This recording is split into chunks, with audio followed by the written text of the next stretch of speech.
Welcome to the Geek Easy, fellow geeks. Let's open a beverage of your choice. Because today, I am going to give you my thoughts on Superman 2025 from what I've seen just of the trailers. Yeah, I just got done watching them. Watching all of them that was on YouTube. I'm not going to be going by anything that I've heard from sources other, what other people thought or anything like that, or, comments from people who haven't seen the movie or people who have seen the movie and all that. I'm just going to give you thoughts of what I've seen from the officially released trailers and segments on YouTube, from Warner Brothers. Now,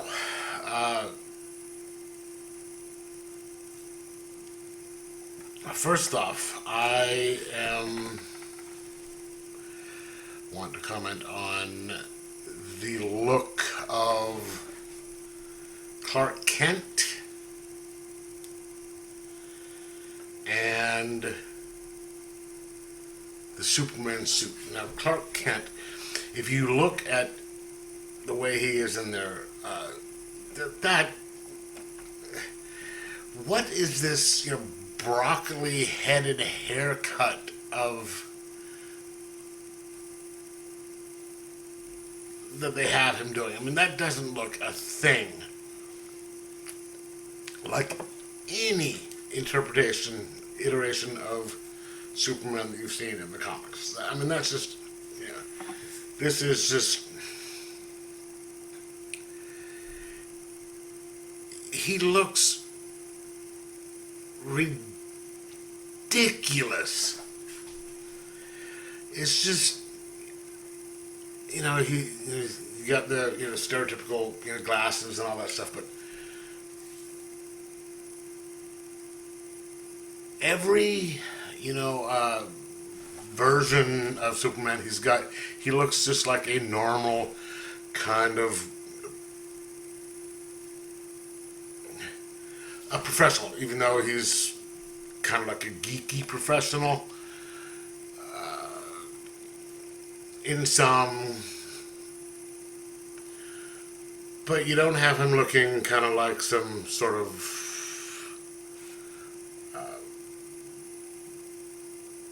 what do you call these nowadays? The hipster type of guy. That's just, it is not, that is not the way that Clark Kent looks. And his kind of a style that he, does, it's just not good.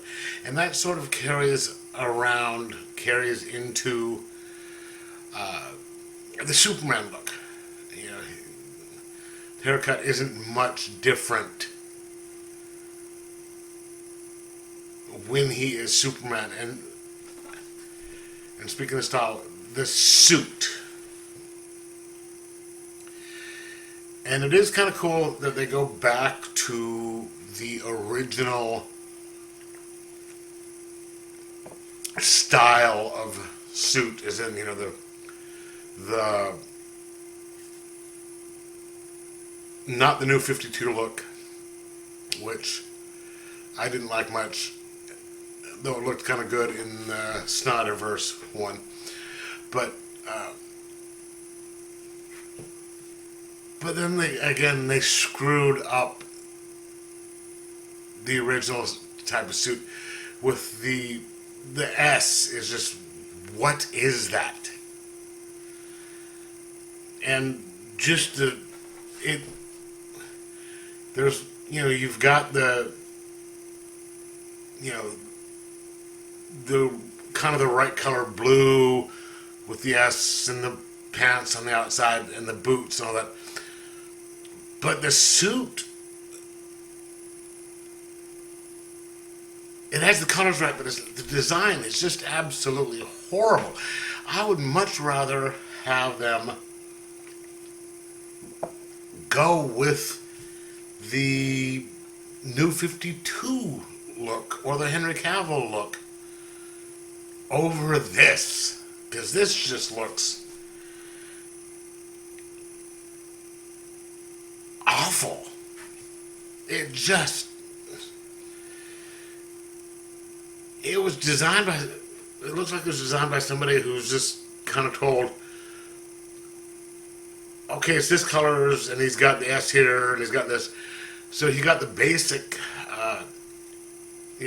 idea of what it looks like, but he didn't, he's never seen it, so so he's just going by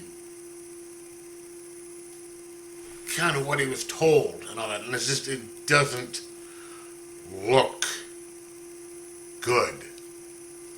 All right, it's just horrible. And okay, then we have the dog. And speaking of things not looking the way they're supposed to look,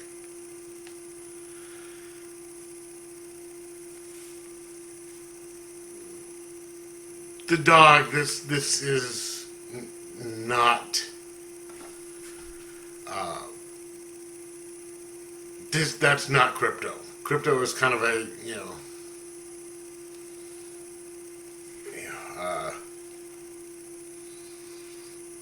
Crypto's not a shaggy type of dog.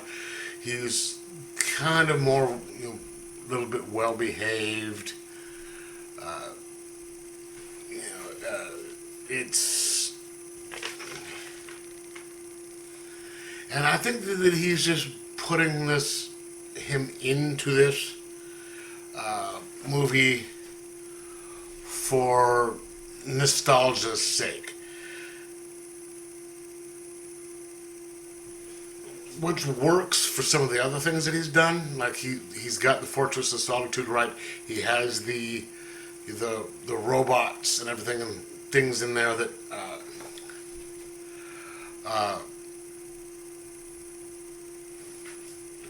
that you didn't get to see in other movies, which is great. Pulled stuff from the Silver Age, and even now with the robots and all that stuff.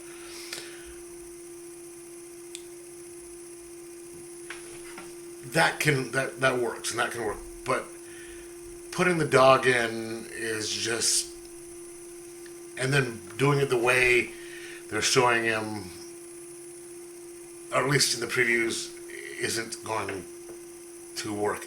It's just sort of like, putting the dog in for cuteness sake and doing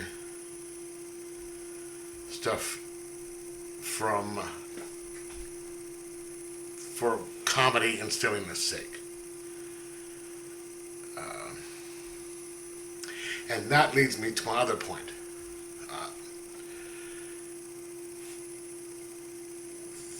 Judging from what I've seen, there seems to be kind of a big tonal shift in this movie. Again, it's just previews, and you don't get to see much.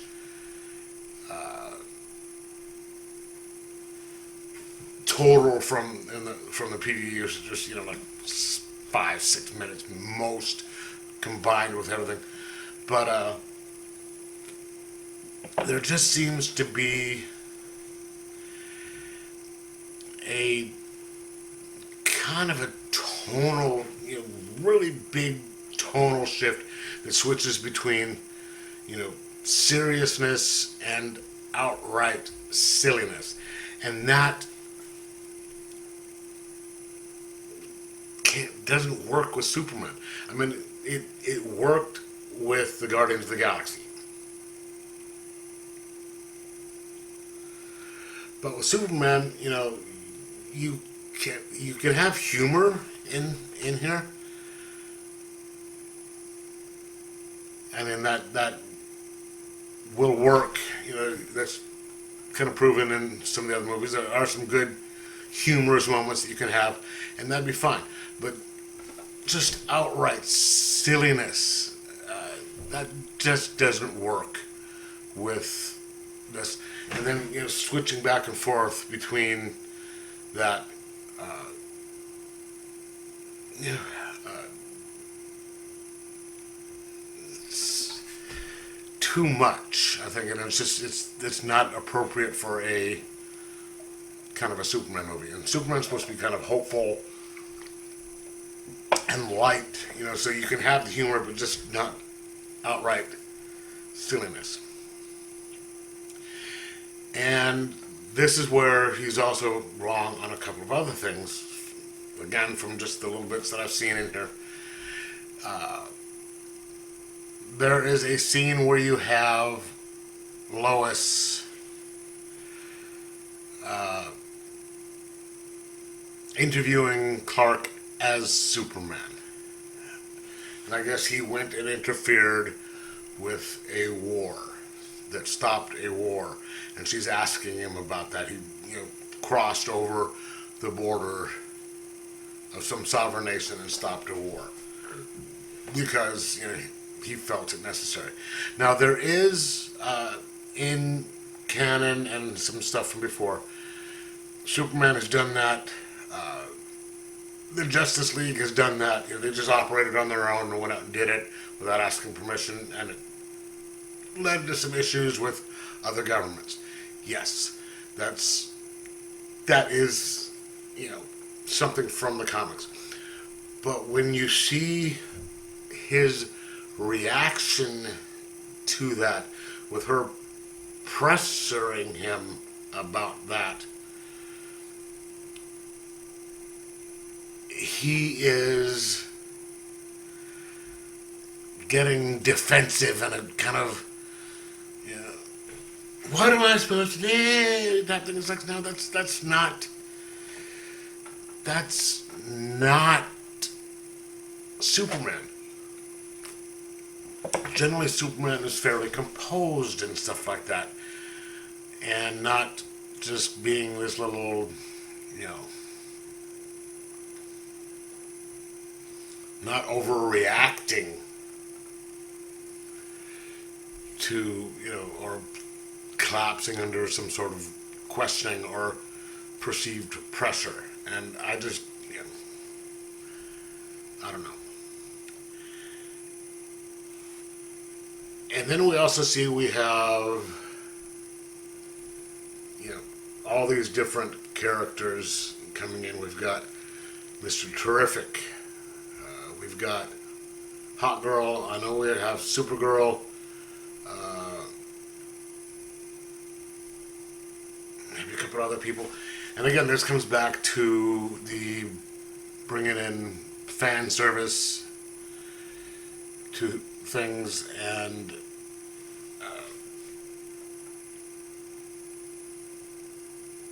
I think he kind of ignored the lessons we learned in BVS. Because BVS, they tried to do too much in that movie. In BVS, they had the, we had the Superman and Batman fighting each other, which was from, you know, the Frank Miller story. We combined the death of Superman and then you had to introduce Wonder Woman, and then you had, on top of it, you had to put they put Doomsday in there. So it was just way too much, way too jumbled of, you know, too many people in there, and just put too much stuff in there, and that's what I'm afraid is going to happen in this. You know, just keep, you know, a story, you know, don't put too much in there, because it's just going to make it too much. You know, if you watch the movie, you'll understand what I'm talking about. Now, there is a few things that he's doing right from what I can see in here.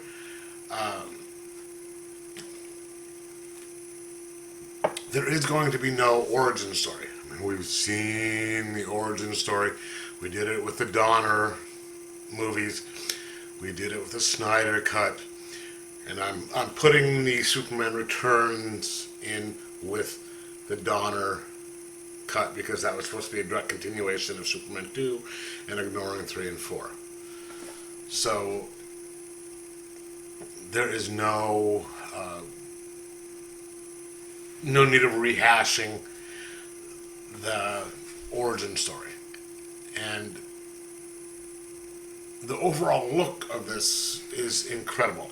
The special effects are going to be awesome. You know, they do not skimp on this. But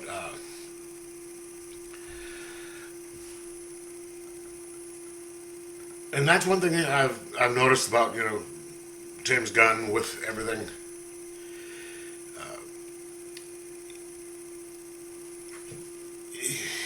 It's kind of a mixed bag because he puts, you know, sometimes he puts too much in there, or he tries to be too cute for, you know, tries to put, you know, comedy in there, and it works on certain things, and it doesn't on other things. But it is always very high quality visually. He's a good visual director. But as for, you know, story-wise and everything,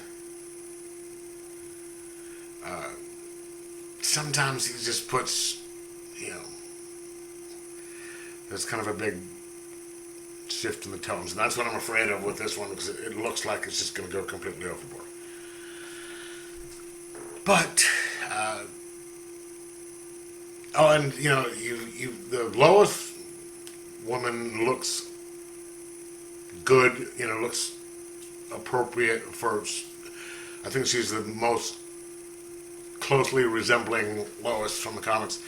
And the guy who plays